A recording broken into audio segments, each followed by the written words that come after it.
Sí, es de mente. De mente ágil. O sea, un loco aquí. De mente ágil. Ok. Déjenme fijar esto para que no me quede una vuelta. Así. Entonces, hoy estamos a Hoy estamos a 30 de enero, martes 30 de enero.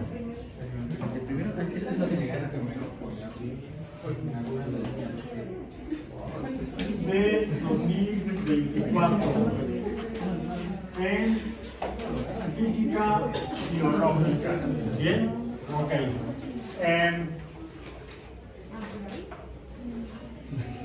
Semana 10. Nos quedan de clases esta y la próxima, 2 semanas. Bueno, entonces digo que dentro de 3 semanas será la global. Será la evaluación global. La semana 12 la semana de evaluaciones globales. Sesión 28.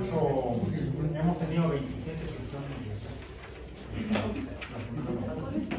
La jueves pasado. Y la semana pasada vimos el tema de magnetismo. Antes, hace 2 semanas, hablamos de electricidad.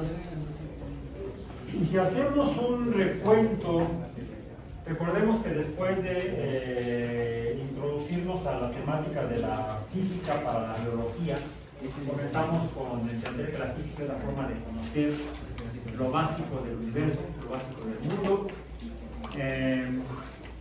Para conocer necesitamos observar. Debemos reconocer que podemos equivocarnos cuando observamos. Nuestros sentidos nos pueden engañar. ¿Por qué? ¿Y qué es lo que hacemos para verificar si si lo que estamos observando es cierto o no? Necesitamos medir. Medimos, debemos medir. Ya mencioné que si no medimos, no estamos haciendo física o no estamos usando la física, no estamos haciendo tabú. No, estamos nada más observando de manera tal vez cualitativa cómo son las cosas, pero no con mayor exactitud y precisión. Necesitamos medir, necesitamos cuantificar, necesitamos usar modelos numéricos, matemáticos, tal vez no numéricos, pero sí de relaciones de cantidades. Relaciones de cantidades, eso se llaman funciones. Una función es una relación entre cantidades. Cambia una, cambia la otra. Cambiamos una, cambia otra, al menos, si no es con muchas otras.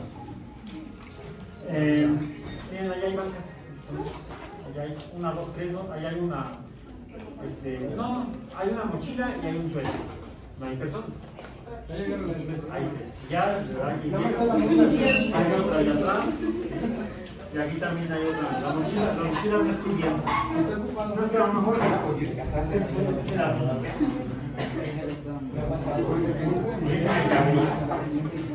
ok. Y de lo primero que empezamos a observar y a medir es cómo cambian las cosas en el espacio, se mueven, cambian de posición en el espacio. Y la descripción de cómo cambian las cosas en el espacio la planteó Galileo Galilei. Fue el primero en medir cómo cambian las cosas o cómo se mueven. Él planteó los primeros principios o leyes del movimiento. Tiene un nombre, eso se llama cinemática. Pero la cinemática es la descripción de cómo cambian las cosas. De hecho, también siendo él matemático, empezó a medir y empezó a cuantificar. Y relacionó, hablando de relación de cantidades, relacionó el cambio de posición con el intervalo de eventos o tiempo de ese cambio de posición. Describió entonces lo que sería la velocidad y cómo hay movimientos en los cuales esa cantidad llamada velocidad se mantiene constante, digamos movimiento uniforme, o como en el caso de los objetos que caen, no es uniforme porque la velocidad va cambiando. Recorre distancias iguales en tiempos iguales. Distancias desiguales en tiempos iguales. Distancias desiguales, no es siempre la misma distancia. De hecho, va aumentando la distancia conforme va cambiando el tiempo en intervalos de tiempo iguales. Cuando los objetos caen. Fue por eso que descubrió que los objetos cuando caen acelerados, y eso le llamamos la aceleración de gravedad, porque la gravedad o la gravitación es la caída. Tradicional y típicamente es lo que significaba gravitar, caer. Quien explicó por qué las cosas pueden moverse a velocidades diferentes, cambiantes, fue Newton, efectivamente. Galileo describió que las cosas cambian, a veces a velocidad constante, a veces a velocidad variable, pero no pudo decir por qué. Quien respondió a la pregunta de por qué fue Isaac Newton. Entonces, Newton, de hecho, en su famosa e icónica obra de los principios matemáticos de la velocidad natural, o los Principia para los cuates, describió que los objetos cambian su velocidad por la acción de fuerzas, y en el caso de la gravitación, la caída es acelerada porque lo provoca una fuerza, la fuerza de gravitación, la fuerza de caída, le podemos llamar. Y esa incluso la describió matemáticamente de manera, fíjense, de manera imprecisa, de manera cualitativa. No fue totalmente cuantitativa porque solamente pudo hacer una relación de proporcionalidad.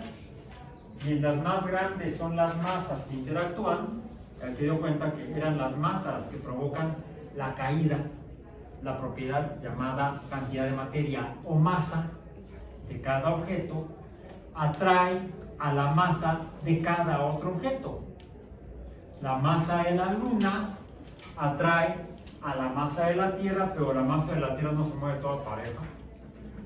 Él lo notó en una materia que se encuentra, de hecho una sustancia o una materia que se encuentra sobre la Tierra, cómo cambia su posición porque es la Luna la que la mueve. Newton, a través de la observación de las mareas,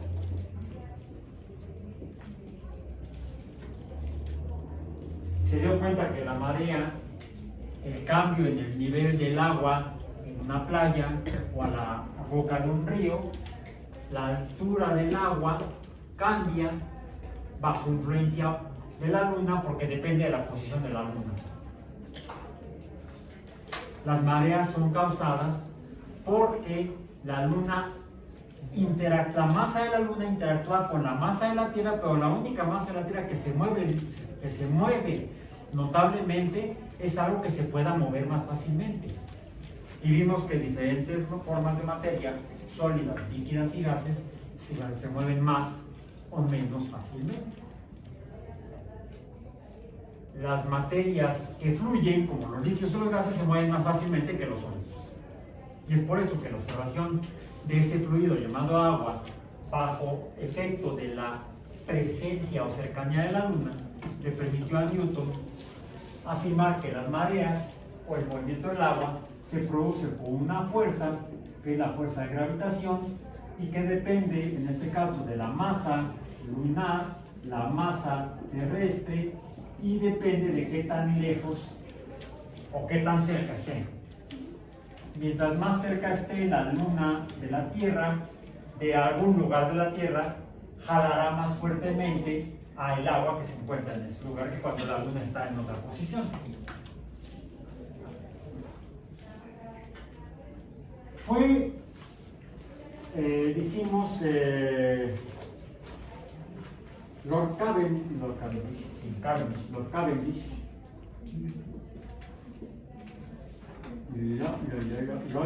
Lord.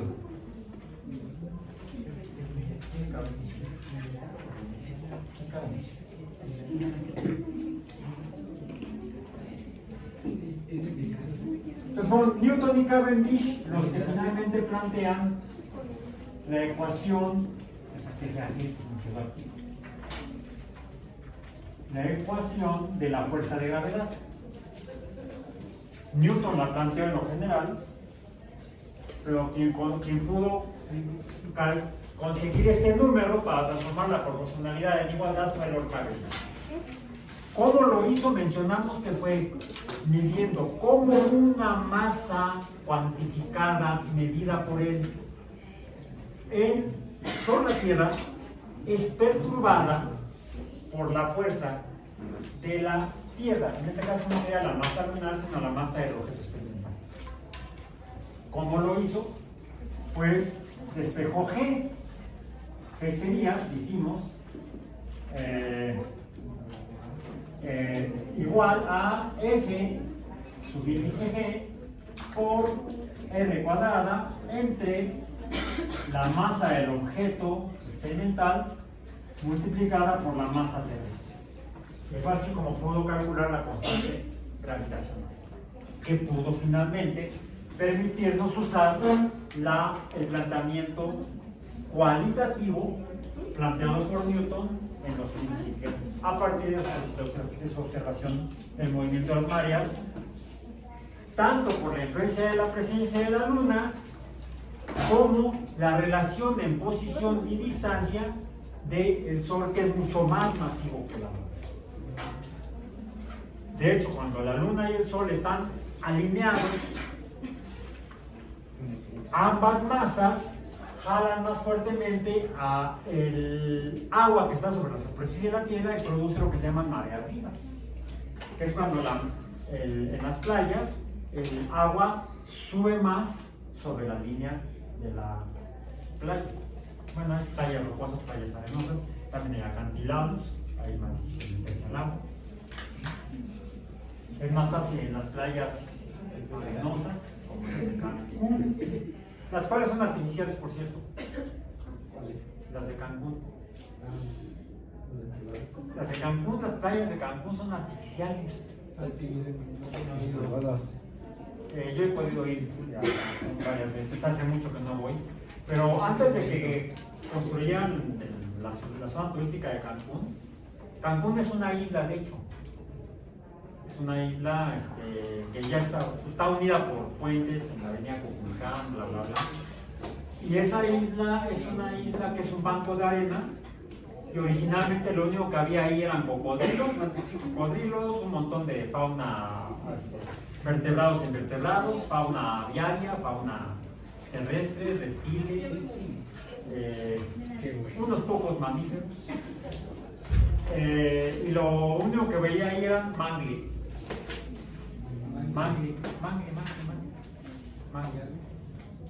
Porque no había playa. La playa es artificial, lo que hicieron fue llevar arena y ponerla. Por eso cada que pasa huracán hay que volver a hacer las playas en Cancún. Hay otras zonas cerca de Cancún donde sí las playas son naturales y ahí puedes observar más fácilmente la mar.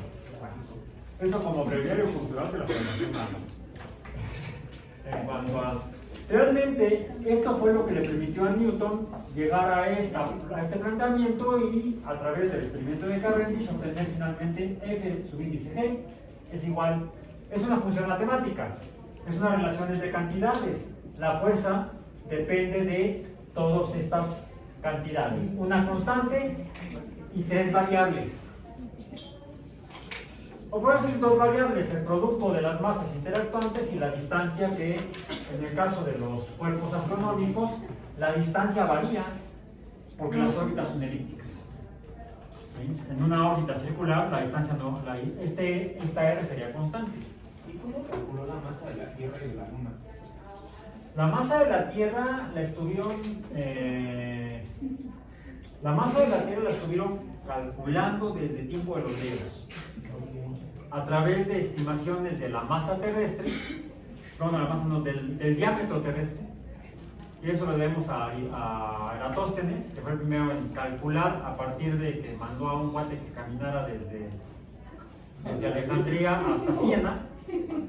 Bueno, él con todo el camello. De hecho fue Información que lo obtuvo de mercaderes de la zona, mercaderes egipcios, que viajaban entre ciudades transportando mercancías y conocían perfectamente las distancias. Entonces, ese dato, junto con una observación que alguien había hecho, que el 21 de junio de todos los años, incluso en el calendario egipcio, la ciudad de Siena en Egipto está al sur del Mediterráneo, está uno se mete hacia África, hacia el sur, al sur del Cairo y de Alejandría, uno llega a Siena. Y hay una distancia X. Bueno, el 21 de junio, en Siena, al mediodía, los templos no proyectan sombras. No hay sombras. El 21 de junio, ¿qué es? Es el solsticio de verano. El día con el periodo de iluminación solar más largo. Amanece más temprano y anochece más tarde. Mientras que en Siena, al mediodía, los postes, las personas de pie y las columnas de los templos egipcios no proyectan sombras. Al norte, en el Cairo o en el puerto de Alejandría, que es donde vivía Eratóstenes, siendo él el director de la biblioteca de Alejandría, exactamente a la misma hora, al mediodía, el 21 de junio, sí se proyecta una sombra. Sí hay sombra. En una ciudad no hay sombra y a la misma hora en otra ciudad sí hay sombra.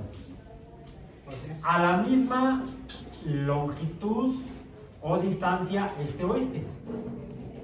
¿Sí? Están una vamos al norte y otra al sur, en la misma línea, una línea recta que llegaría hasta más allá y más allá, hacia el polo norte, vamos a decir, hacia un lado. En una ciudad sí hay sombra y en otra no. ¿Por qué? La superficie de la Tierra debe estar curveada. Por eso es que en un lugar si hay sombra y en otro no. Pongamos la superficie de la Tierra. El 21 de junio, aquí estaría Siena. Hacia el norte, hacia acá estaría el norte. Hay una rosa de los vientos. Un templo en Alejandría,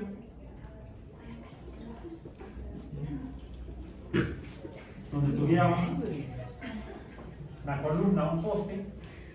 Esta estaría proyectando una sombra. Aquí sí hay sombra. Y aquí no hay sombra.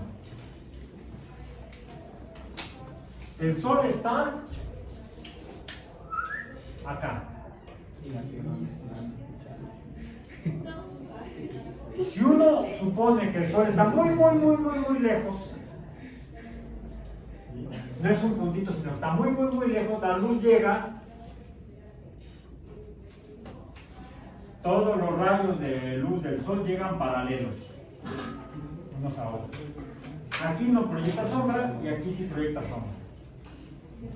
Solamente es posible si la Tierra está curveada, la superficie de la Tierra. Si la superficie de la Tierra fuera plana, en ningún lugar, al norte y al sur, proyectarían sombra los objetos a la misma hora. O sea, la Tierra hace, y eso lo observó Eratóstenes de Alejandría,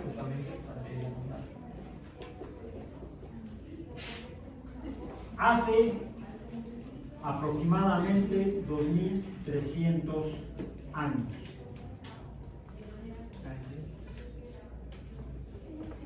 Hace 2300 años ya las personas tenían evidencia de que la superficie de la Tierra no era plana. Y ahora andan por ahí algunos babosos terraplanistas proponiendo que la Tierra es plana. Es que es una conspiración de la NASA. Sí. Hace 2300 años ya estaba ahí la NASA diciendo, digan que la Tierra es redonda. Sí, bueno, yo no, yo tampoco, pero los nacías. La humanidad ha llegado a caminar en la Luna, sí, 6 veces. Ahorita, ahora les digo las evidencias, ¿vale? No, la verdad es que no es fácil. De hecho, por eso es que no han regresado. Y pregúntenle a mi cuate de allá de la UNAM, al doctor Gustavo Medina Tango. Es argentino. Y afortunadamente vive en México, no en Argentina. Creo que si le hubiera ido con este proyecto a Miguel le dice, páguele usted. No. Ese proyecto fue pagado por CONACYT. Por CONACYT. Pagó y fondos también de la UNAM, bla, bla, bla. Es un proyecto multifinanciado. Bueno, de eso después. Entonces, hace 2300 años, Eratóstenes, además de vivir en Alejandría, el cual es una ciudad portuaria a la que llegan barcos, se van barcos, todavía Alejandría sigue existiendo hoy en día. La biblioteca que dirigía Eratóstenes ya no existe, fue destruida en el año 250. No, en el año 450 más o menos, 400 por ahí.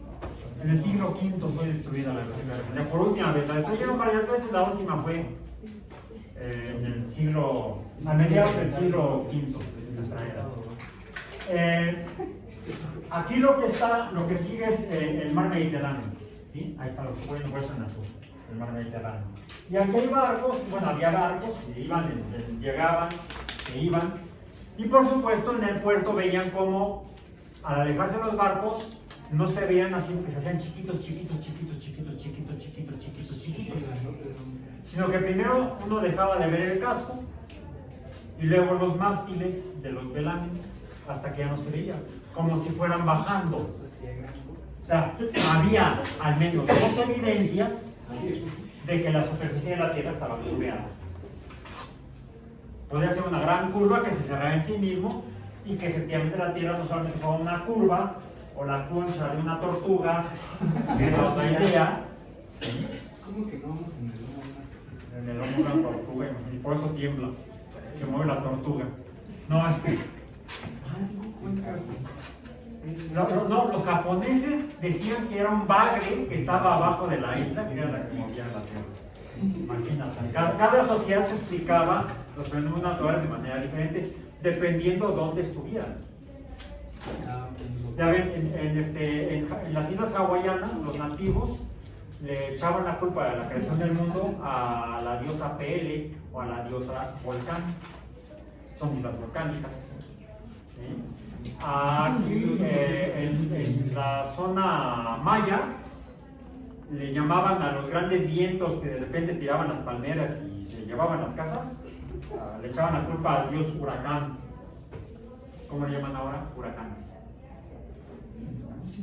Huracán era un dios maya. Ya hablamos de Thor, ya se presentó aquí Thor en la clase. Nada más que venir como maya en invierno, sea seco, da frío. Entonces por eso traigo hoy mi cuello de tortuga. ¿Sí? Ahí voy llevando la tierra. No, entonces, hace 2300 años ya había varias evidencias que apuntaban a que la Tierra era efectivamente redonda.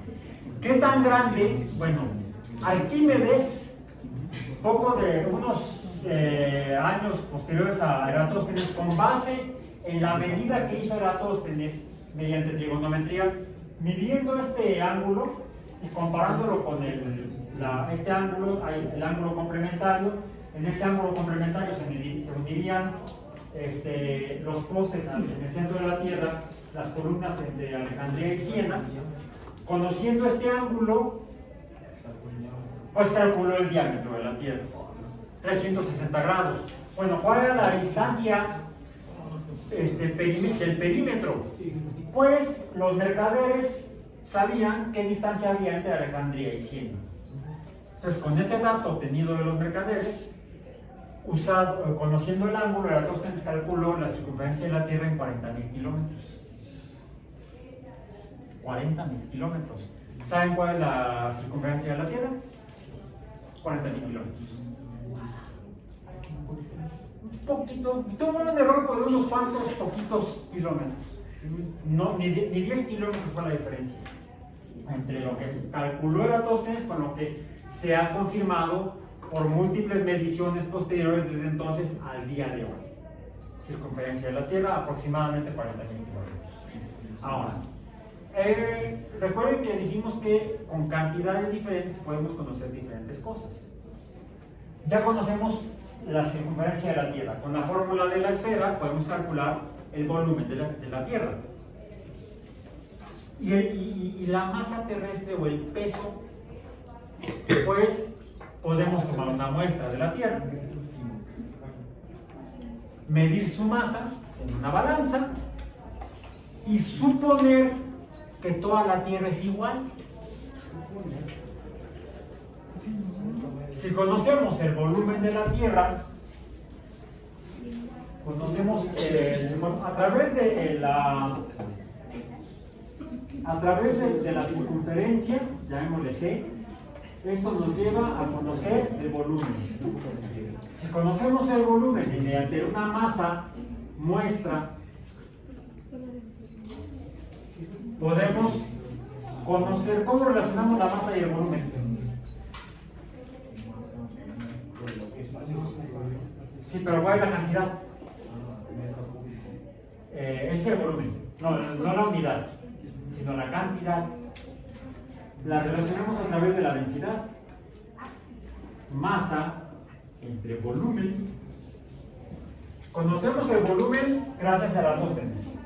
Tomamos una muestra de tierra, la llevamos a conocemos entonces tomamos una muestra, medimos su masa, medimos su volumen, la masa de la muestra, el volumen de la muestra, ¿sí? Y entonces conocemos la densidad de la muestra. Sustituyendo la densidad de la muestra aquí, de acá despejamos despejamos la masa terrestre, m sub índice t, será igual entonces a densidad por volumen. Y conocemos entonces la masa de la Tierra, que es la que vamos a poner aquí. De la densidad de la muestra, suponemos que la Tierra toda es homogénea. Ahora sabemos que no lo es, pero tampoco se equivocan mucho. Recuerden que siempre que podamos determinar la magnitud de la precisión y la magnitud de la exactitud, podemos conocer qué tan grande es el error o qué tan pequeño es el error, tanto en precisión como en exactitud.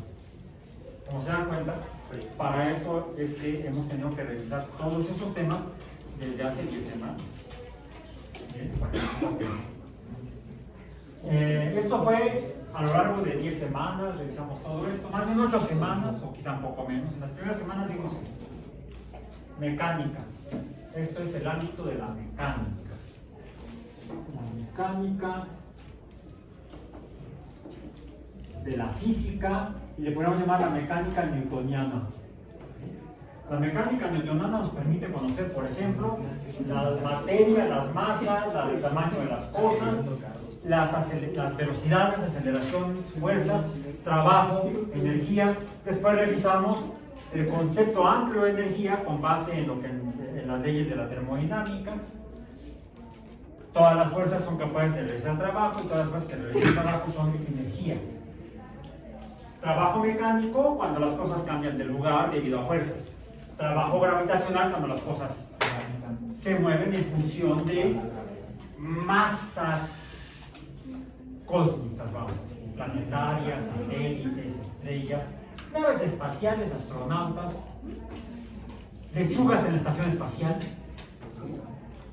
Se han crecido plantas en la estación espacial, se han llevado a cabo muchos experimentos biológicos y en materia de salud en estaciones espaciales diferentes, no solamente la que actualmente es internacional. Trabajan ahí norteamericanos, rusos, canadienses, alemanes, italianos.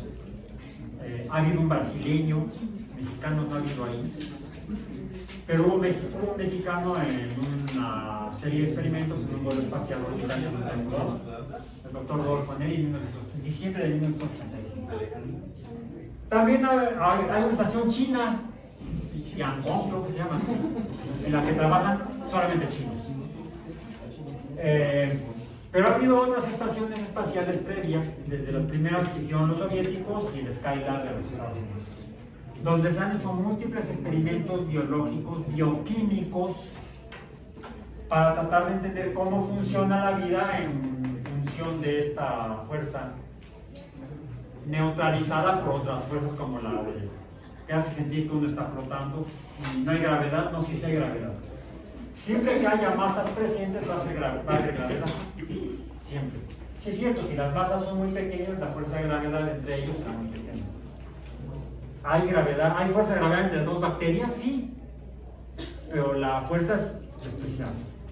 En cambio, sí se puede observar, sí se puede llegar a observar que pequeños organismos o partes de organismos, material biológico, es perturbado no solamente porque se cae, porque lo jala el perro, por gravedad, sino por otras fuerzas.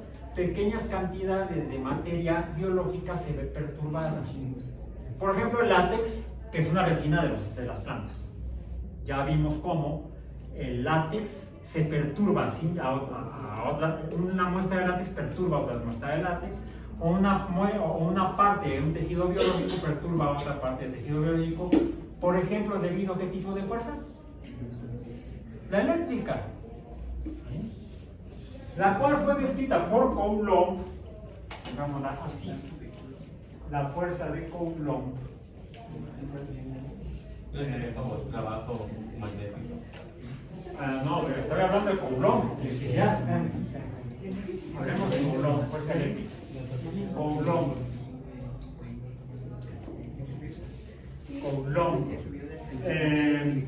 A Coulomb le debemos, debido a la electricidad, se actúa como una fuerza porque perturba cosas, pero no se debe a la masa. ¿A qué se debe? A las cargas. Vemos que a veces hay que ponérsela. En realidad, a veces la materia tiene cargas. Hay formas de materia que ya tienen cargas.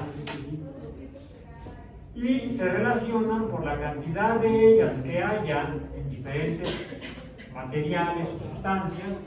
Depende inversamente de, igual que la gravedad, de la fuerza, de qué tan distantes estarán o qué tan cercanas estarán. Más cercanas, mayor la fuerza; más distantes, menor la fuerza. Pero esto requiere conocer una constante, que es la constante eléctrica. ¿Cómo la calcularon? Ya lo hicimos. El experimento matemáticamente tiene la misma forma. La constante eléctrica se calcula mediante la medición de una fuerza, que puede ser una fuerza mecánica, cuando hay cargas, ¿sí?, a una distancia medida, y se necesita saber cuánta carga se pone, por ejemplo, por atracción. No importa si a través de atracción o de repulsión, de cualquiera de las dos formas podemos calcular la constante eléctrica. Y de hecho, la constante eléctrica, ya medida, nos da un número que hijo, está muy interesante la clase en el otro salón, ¿verdad? Se oye todo hasta acá. Es que tiene una voz eso. Sí. Y en cambio mis pichi pichi. Entonces digamos que la atracción magnética y la diferencia entre la atracción magnética y la atracción de gravedad viene siendo No estamos hablando de electricidad. Aguántame tantito, mi querido espollador. Y ahorita llegamos, sí vamos a llegar a la de la magnética, pero vamos por partes. La constante eléctrica, aquí tengo el dato, no me lo sé de memoria, para eso está la memoria extrasomática, recordemos. Fue medida, y actualmente la diferencia es poca, podemos redondearla a 9 por 10 a la 9 unidades de fuerza, newtons, unidades de fuerza, newtons, por unidades de distancia al cuadrado, metros cuadrados, entre unidades de carga, coulomb. Coulomb por coulomb, coulomb cuadrado. Esas son las unidades de la constante eléctrica. ¿Bien? A ver, aquí para mi querido e inquieto futuro colega y alumno, bueno, actual alumno, futuro colega. Ya mencionamos también cómo desde los griegos, así como la electricidad fue mencionada y descrita por ellos, pero fue finalmente cuantificada por Coulomb. Desde los griegos se conoce el fenómeno del magnetismo.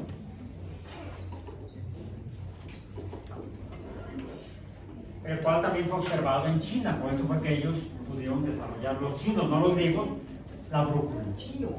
Bien. El magnetismo también es una fuerza porque efectivamente perturba cosas, atrae cosas. Supuestamente este borrador tiene un magneto imán ahí, pero no está muy chafa, entonces no se cae. Si la fuerza magnética parecería que es pequeña, pero tiene la misma forma matemática que la fuerza eléctrica y que la fuerza gravitacional. F sub índice m es proporcional a la cantidad de polo, vamos a decir norte, o que se atrae. Dijiste, estabas hablando de atracción. Tendría que ser un polo sur para que hubiera atracción, porque si fueran polos iguales habría repulsión. E inversamente proporcional al cuadrado de la distancia, como en el caso de la gravedad y en el caso del magnetismo. El magnetismo, de la electricidad, ya se me pega este magnetismo. Si se pega el magnetismo.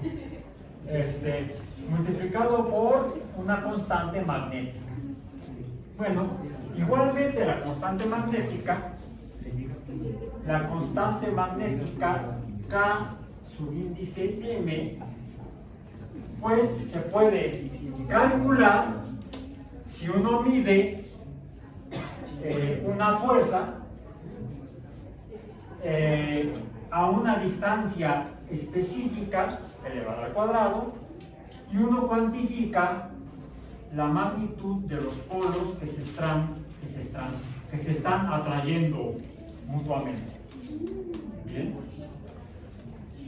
La constante magnética también se obtuvo de esa forma y tiene un valor, tampoco me lo sé de memoria, por eso lo tengo aquí anotado, que es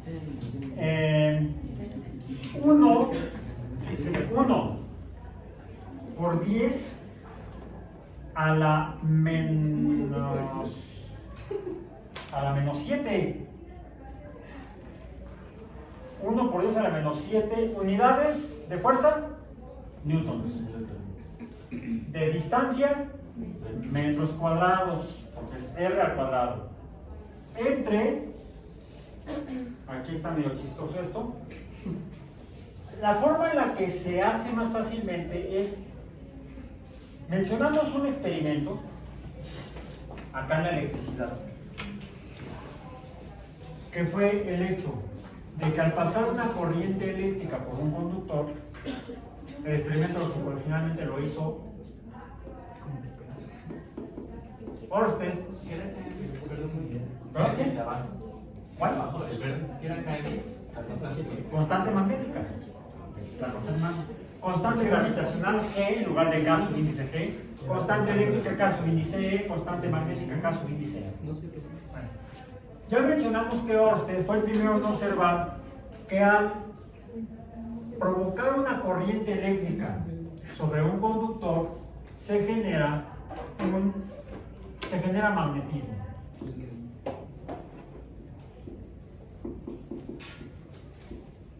Y que incluso dependiendo de la dirección de la corriente eléctrica sea la orientación de los polos que se producen en el campo magnético o en el magnetismo.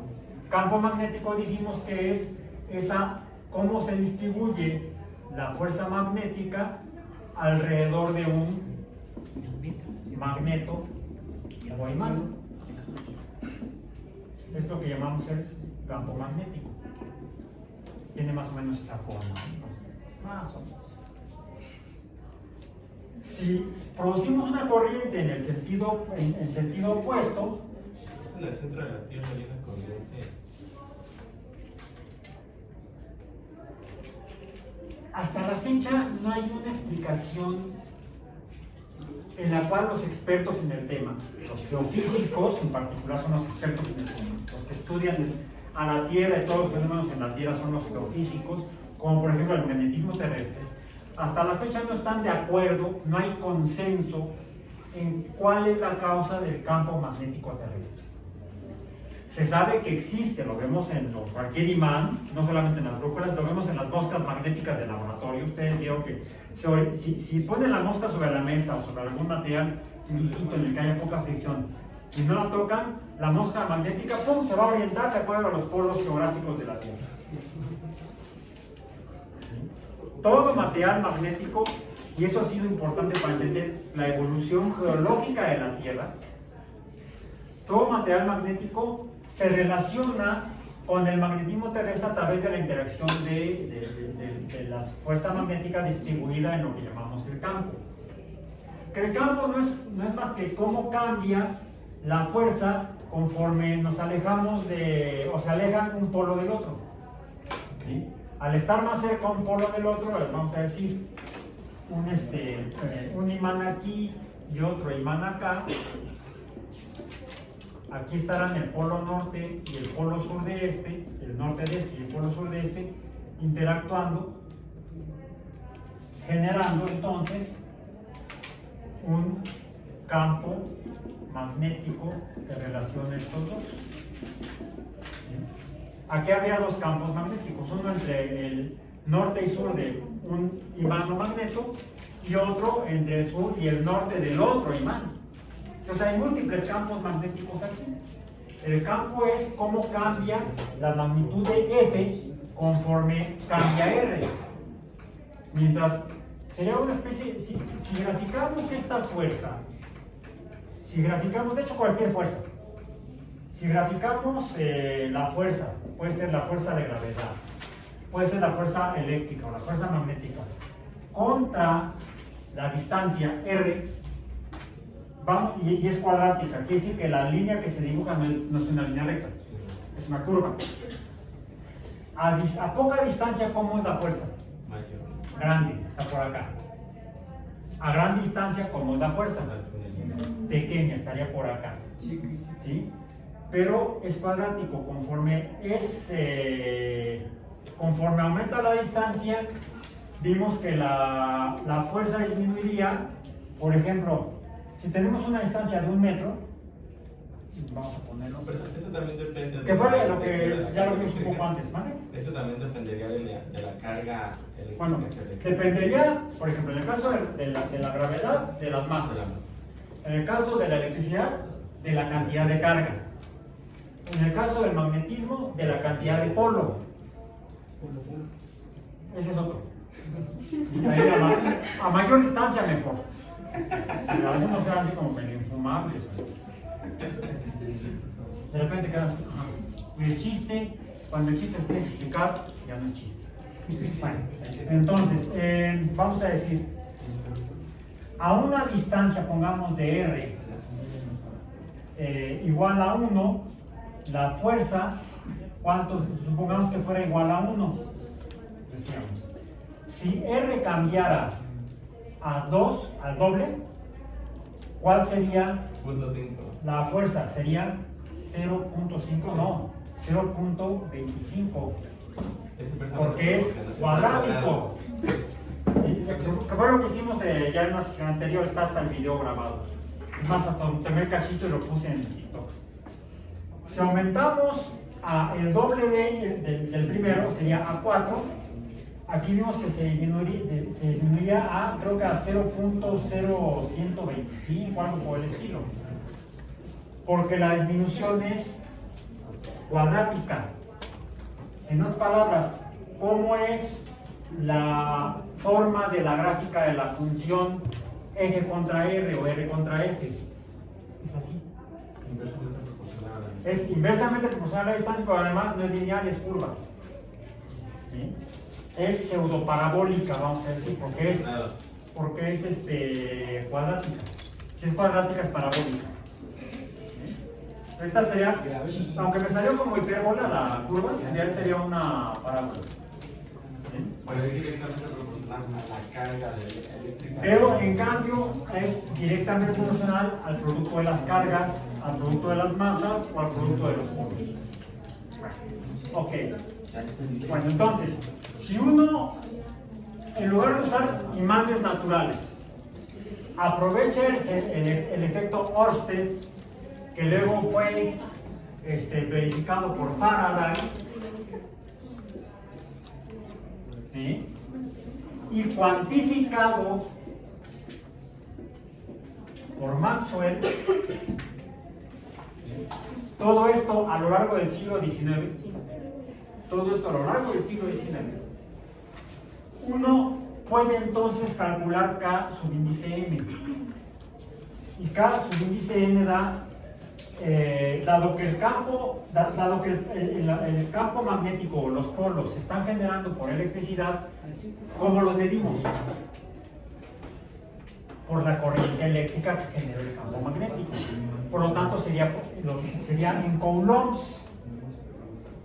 Y es por eso que las unidades de la constante magnética están en coulomb sobre segundo por metro todo al cuadrado, recuerden, porque es P por P sería P cuadrado.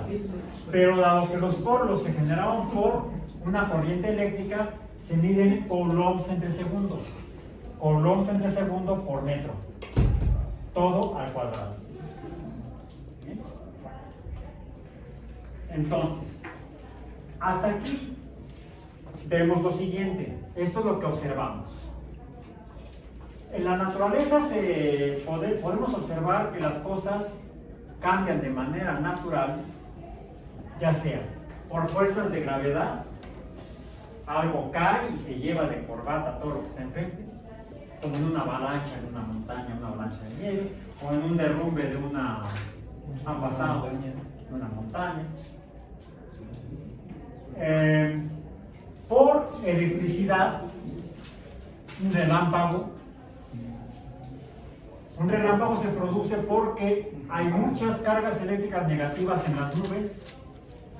La Tierra tiene su propia cantidad de carga eléctrica y cuando el producto de estas cargas es suficientemente grande, se va a producir el paso de las cargas en esa distancia debido a que se generó esta fuerza eléctrica. Si hay muchas cargas en las nubes, mucha carga en la Tierra, porque es muy grandotota, como una pelotota, según Eratosthenes, les decía que con base en esto, ya no puse el dato, fue uno de los primeros que calculó la masa de la Tierra, fue Arquímedes. Ya redondeando esto. Arquímedes, con base en los datos de Eratosthenes, fue uno de los primeros en calcular la masa de la Tierra. Todavía tenemos el libro en el que lo escribió. ¿Sí? Sobrevivió a la destrucción de la Biblioteca de Alejandría, por ejemplo. Se llama el arenario o el contador de granos de arena, porque el modelo que usó Arquímedes, el modelo de materia para estimar la masa de la Tierra, fue la arena de las playas de la ciudad de Siracusa, donde él vivía. ¿Sí? Que era una ciudad portuaria en una islita en el Mediterráneo. Desafortunadamente, después los griegos fueron invadidos por los romanos y un soldado romano mató a Arquímedes. Ahí está. ¿La luna tiene fuerza magnética? ¿Vale? ¿La luna tiene fuerza magnética o solamente? En la luna no se ha observado un campo magnético como el de la Tierra. De hecho, tampoco en Marte, tampoco en Mercurio, tampoco en Venus, pero dado que hay hierro distribuido heterogéneamente en las masas de estos planetas, cerca de donde hay una gran abundancia de hierro, eso se ha detectado, se ha medido mediante las naves espaciales que llevan magnetómetros, o sea, medidores de magnetismo. se ha observado, se les han puesto los magnetómetros para poder detectar si tienen campo magnético. Lo que han encontrado al medir el magnetismo en diferentes regiones mientras orbitan a las naves, a los planetas, han visto que no hay un campo magnético homogéneo como el de la Tierra, sino que como que hay mucha fuerza en un lugar, poca en otro, más allá, menos por acá. ¿Hay magnetismo? Sí, pero no hay un solo campo magnético. Hay una distribución de campos magnéticos por la abundancia o escasez de mineral o material de hierro en esos cuerpos astronómicos. Tanto en Mercurio, como en Venus, como en la Luna, como en Marte. En el que sí se ha observado un campo magnético muy notable, mucho más grande que el de la Tierra en magnitud, es en Júpiter. Y es tan grande que es hasta peligroso. No porque nos quedar pegados, ¡ay, no! Es por lo que surge cuando uno revisa los hallazgos de Ørsted, Faraday y Maxwell. Ørsted, Faraday y Maxwell. Bueno, ¿qué es eso? Y que nos lleva a entender qué es lo que pasa en Júpiter. Y si pudiéramos pensar como biólogos, no como astrónomos, si en alguno de los satélites de Júpiter en los cuales se ha encontrado que hay agua, y muy probablemente agua líquida, en particular en Europa, que es el segundo satélite de los 4 descubiertos por Galileo en cuanto a su órbita, su distancia orbital alrededor de Júpiter, el más cercano es Io, el segundo es Europa. Se ha observado que Europa tiene una corteza como de hielo, con grietas y todo, y el telescopio Hubble descubrió hace 15 años que de esas grietas sale agua, como géiseres. En otras palabras, debajo del hielo helado de la corteza de Europa hay agua líquida. Agua pasa por mi casa. Si hay agua, y además muy probablemente haya moléculas orgánicas o moléculas formadas por carbono, pues al menos existe la materia prima para formar seres vivos. Entonces sí, es de interés para nosotros los biólogos lo que encuentran los astrónomos. Ok, pero para eso tendríamos que preguntarnos, ¿podría haber, en un momento dado, haberse formado vida en Europa y haber sobrevivido? Pues por ejemplo, como el vuelo en Marte, que dicen que posiblemente tenía vida, pero se destruyó porque no tenía un campo magnético fuerte, que fueron las ondas solares. De hecho, la atmósfera eso lo vemos en mi curso de introducción a la astrobiología, el cual estoy dando en este trimestre a alumnos que ya están más allá de la mitad de la carrera, porque es optativa. En el caso de Marte, un problema es que la atmósfera, sí tiene atmósfera Marte, pero es 100 veces menos densa que la de la Tierra. O sea, la atmósfera en la Tierra tiene una presión, una atmósfera a nivel del mar. A nivel de la superficie de Marte, donde se ha medido, la atmósfera tiene una presión de 0.01 atmósferas terrestres. Ya casi no hay. Sí hay suficiente para que si mandas una nave espacial a que aterrice, si no la metes bien, se quema la atmósfera. Por lo que ya hemos hablado. ¿Sí? Se ioniza. Sin embargo, es tan poco densa que para cuando se han enviado naves a aterrizar en Marte, los paracaídas tienen que ser diferentes a los que se usan en la Tierra porque hay muy poco aire, muy pocos gases, 1/100 de la atmósfera terrestre, y los paracaídas, ustedes ya lo vieron, necesitan el aire para poder disminuir la velocidad, ¿sí? A través de la fricción, bla, bla, bla, bla. Bueno, es quizá por eso que las dos naves que enviaron los soviéticos hace 40 años, no, hace más, hace 50 años a Marte, al menos una se estrelló, parece que la otra aterrizó, pero dejó de funcionar poco después, quizá porque cayó muy fuerte y medio se estropeó. Funcionó 20 segundos y ya, hasta ahí. Los europeos han enviado dos naves a aterrizar en Marte, las dos tienen su propio cráter.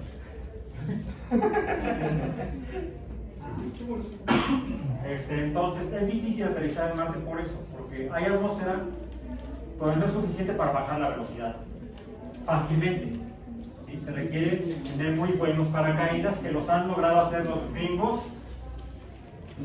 5 veces, no, muchas veces. 5 con robots rodantes y otras tantas con robots no rodantes. Las dos Viking, Phoenix, hay varias. Al menos como una decena de aterrizajes exitosos han logrado los mismos por poder diseñar muy buenos paracaídas. Pero Marte no tiene campo magnético como el de la Tierra. Entonces, y su masa es mucho menor que la de la Tierra. Si la masa de Marte es menor que la de la Tierra, ¿cómo es la fuerza de gravedad de Marte? Menos. Es un tercio de la terrestre. Si tiene menos fuerza de gravedad, ¿qué tanto puede retener los gases alrededor de él? Menos. Si llega el viento solar, Se los lleva todo. adiós atmósfera. Esa es una hipótesis de por qué Marte no tiene atmósfera. Y si además no tiene campo magnético, algo que le ha ayudado a la Tierra a tener atmósfera no solamente es su masa, sino la presencia de un campo magnético que de alguna manera la protege del viento solar a la masa de gases que forman la atmósfera. Entonces, en la Tierra hay vida en mucho debido al magnetismo terrestre. Por eso es importante entender como biólogos estos fenómenos, además de por otros muchos motivos. Bueno, entonces, regresando, Ørsted está de imagen. Ørsted encuentra que una corriente eléctrica sobre la aguja imantada de una brújula la mueve. En otras palabras, la corriente eléctrica produce magnetismo. Faraday hace el experimento al revés. Enrolla un alambre de cobre y le acerca un imán grandote y detecta la generación de una corriente eléctrica. La electricidad produce magnetismo y el magnetismo produce electricidad. Hay una relación entre electricidad y magnetismo. ¿Y cuál es esa relación? A ver,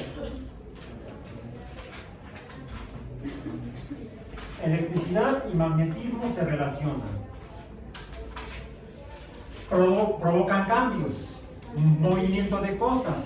Una corriente eléctrica mueve un imán y un imán mueve cargas eléctricas.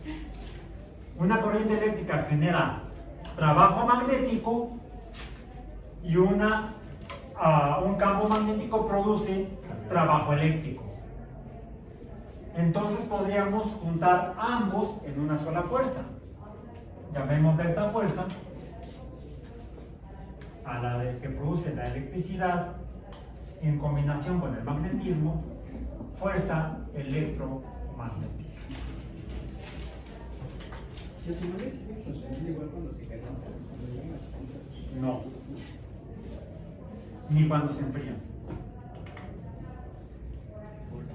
Es más, no solamente eso, la fuerza eléctrica está en función del calor, de la cantidad de calor. En cantidades de calor demasiado grandes, la fuerza disminuye, y en cantidades de calor demasiado pequeñas, la fuerza disminuye. Eso se explicaría el núcleo de la Tierra, porque habría...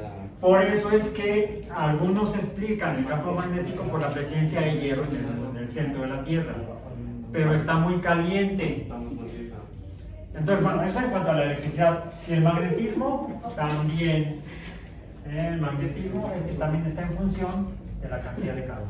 Entonces, la Luna debería tener campo, ¿no? Porque está frío. Pues a lo mejor está tan frío que por eso no tiene. Revisen esto en los libros de física. ¿Cuál es la relación de el calor con la electricidad y el calor con el magnetismo? Si ustedes calientan un imán, adiós fuerza eléctrica. Si enfrían un imán, digamos, mucho, también.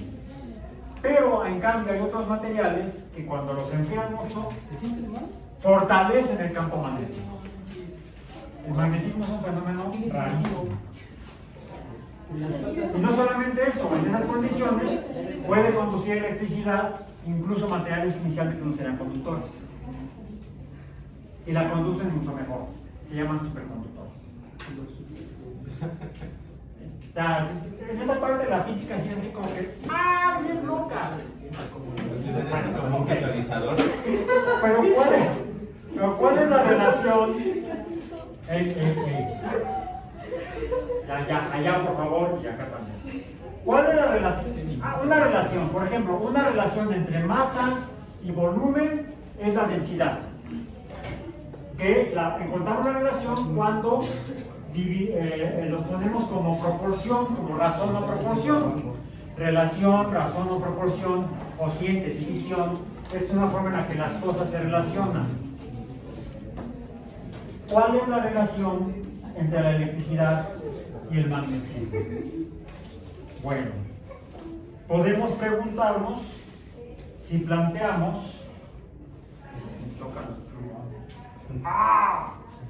Me fiero el gis. No tengo que cantar esta parte del gis, ¿verdad? Y tampoco puedo dejar esta para los plumas porque se seca la tinta. Se evapora el solvente. Se tiene un solvente que huele a madres. No, huele a un pegamento. No sé, ahí van.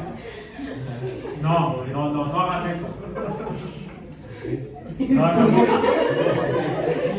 Pueden terminar como profesores de física biológica. No, está bien. A ver.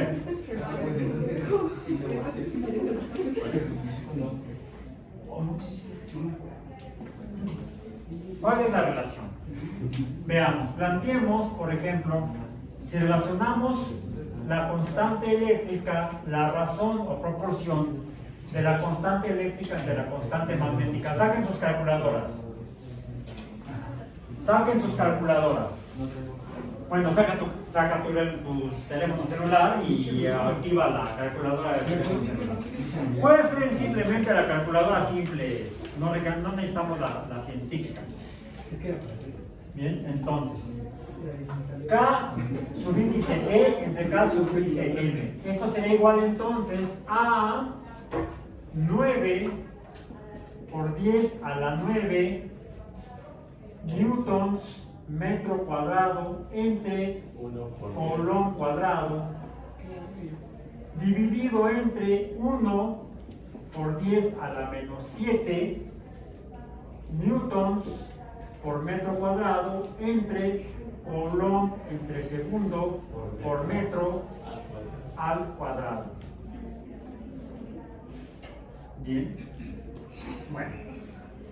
De entrada, newtons entre newtons es 1, metros cuadrados entre metros cuadrados es 1, y eso también queda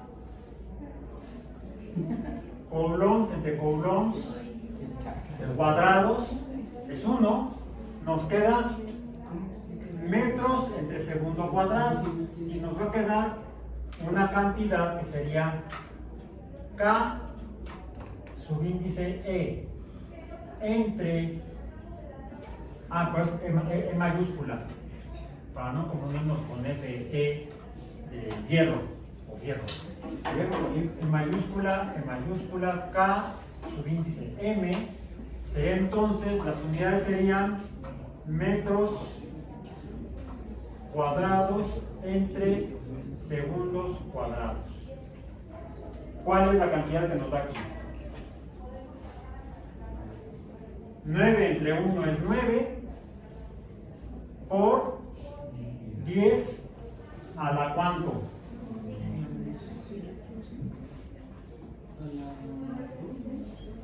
Recuerden que las potencias en las divisiones se restan, en las multiplicaciones se suman. Si esto es negativo, 9 menos 7 es a la 16, positivo, potencia positiva 16. 9 por 10 a la 16 metros cuadrados entre segundo cuadrado. Pero quizá a esto pudiéramos, lo voy a poner con otro color para que se vea como una operación posterior. Como una operación posterior. Tengo aquí estos cuadrados. Estos cuadrados me sugieren que puedo yo determinar la raíz cuadrada de esto. Y entonces esto me va a dar una cantidad a la que llamemos C. Nomás porque sí. Sí. Nomás porque sí. Raíz cuadrada de 9, 3. ¿Qué? Raíz cuadrada de 9, 3. Por 10 a la que 4. no. A la 8 ¿Qué güeyes? metros entre segundo. Esto significa 8 ceros. En otras palabras, sería esto igual a 3 seguido con 8 ceros. 1, 2, 3, Ah, ya por 4, eso que 5, proporciona la 6, luz. 7, 8 metros entre segundo. Dividimos entre tríadas. No, por tríadas. 300 millones de metros entre segundo. ¿Y eso qué? Bueno, pongámoslo, como es un número muy grandote en metros, pongámoslo en un múltiplo de metros. ¿Qué es la luz? Pongámoslo así. Lo dividimos entre 1000 kilómetros entre segundo. Quiere decir que recorremos el punto 1, 2, 3 lugares. Y queda entonces 300.000 kilómetros entre segundo es igual a C. Y C que es la velocidad de la luz. Esta, por cierto, ya la había medido antes un astrónomo europeo de apellido Romer. El profesor Romer, astrónomo, había medido usando los satélites de Júpiter, los 4 satélites galileanos, había calculado la velocidad de la luz en este valor. La relación electricidad-magnetismo de las constantes de la electricidad entre la constante magnética describe lo que es la luz. ¿Qué es la luz? Recuerdan que planteamos esa pregunta cuando vimos el tema de óptica geométrica de Newton. Por eso fue que comencé con Newton, ¿no? Es la relación. Newton se preguntaba qué era la luz. No pudo contestar la pregunta, así como Galileo no pudo contestar la pregunta de por qué los objetos caen acelerados. Lo pudo medir, los objetos caen acelerados. ¿Por qué? Sepa la bola. Fue la respuesta, bueno, en italiano. Lo había dicho. Quien pudo contestar por qué los objetos caen acelerados fue Newton. Newton se preguntó qué es la luz. Nos pudo decir cómo se mueve, cómo se desvía, por reflexión, por refracción, etc. Pero nunca pudo contestar qué es la luz. Tuvimos que esperar 2 siglos, porque recordemos que fue en el siglo XVII cuando Galileo hizo sus descubrimientos, sus experimentos. Siglo XVII, en 1632 publicó la Diálogo sobre las nuevas ciencias. 1632, Galileo. En 1660 y algo, Newton hizo sus experimentos para describir la mecánica newtoniana y también la luz, que del prisma salían los 7 colores, etcétera, etcétera, se refleja, se refracta, bla, bla, bla. 1660 y algo, siglo XVII. Esto fue en el siglo, todo esto, Ørsted, Faraday, Maxwell, Romer, fue en el siglo XIX. Tuvimos que esperar 200 años para poder contestar a la pregunta de Newton, ¿qué es la luz? Y de acuerdo a esto, ¿qué es la luz? es una forma de, de algo que llamamos electromagnetismo. Ya habíamos visto algo que también concluye Newton. La luz se refracta como lo hacen las ondas. A pesar de eso, Newton planteaba que la luz eran partículas. El que afirmaba que la luz eran ondas fue Christian Huygens, holandés. Es como si fuera una reacción química Es que todavía vamos para allá. Aguántame, todavía no me spoilees tanto. Eso es la próxima semana. ¿Sí? Bueno, entonces, ¿qué es la luz? Pues de acuerdo a Newton serían, de acuerdo a las observaciones, a la descripción geométrica que hace Newton, tendría que ser ondas, porque se reflejan y se refractan, entre otras propiedades, se absorben, se transmiten, etc. De acuerdo a Oersted, Faraday, Maxwell y Romer, ¿qué es la luz? Es electromagnetismo. Debe ser algún tipo de fuerza eléctrica y magnética junta, que se comportan, como había dicho Newton, como si fueran ondas. ¿Qué es la luz? La luz son ondas electromagnéticas. So what? Aquí surge algo interesante, que también se lo debemos a Newton, que es el hecho de que, recordemos que Newton describió el espectro de la luz. ¿Y eso puede ser reversible? ¿Mande? ¿Eso puede ser reversible? Que la luz produzca electricidad. Y Sí. por eso es que funcionan los paneles solares. No sé si funciona así. Sí. Toman luz y producen electricidad. Pero para eso tenemos que entender cómo se produce la luz o cómo se produce la electricidad. Realmente hemos visto cómo se mueve y cómo interactúa y tal, pero no hemos dicho exactamente cómo está, qué es lo que está detrás de la electricidad, qué lo provoca, qué es lo que tiene la propiedad eléctrica en sí. Bueno, ¿qué de qué? Bueno, acá tenemos entonces el espectro, decíamos que va del rojo al violeta, y el medio que teníamos, red, orange, yellow, green and blue. ¿Bien? Bueno, quiere decir que si la luz no es solamente una, la blanca, sino que hay al menos 6 colores de luz, quiere decir que las ondas electromagnéticas pueden ser de diferentes tipos. Todas comparten esto, pero ¿qué diferencia hay entre ellas? No se pierda el próximo episodio, por dos maneras.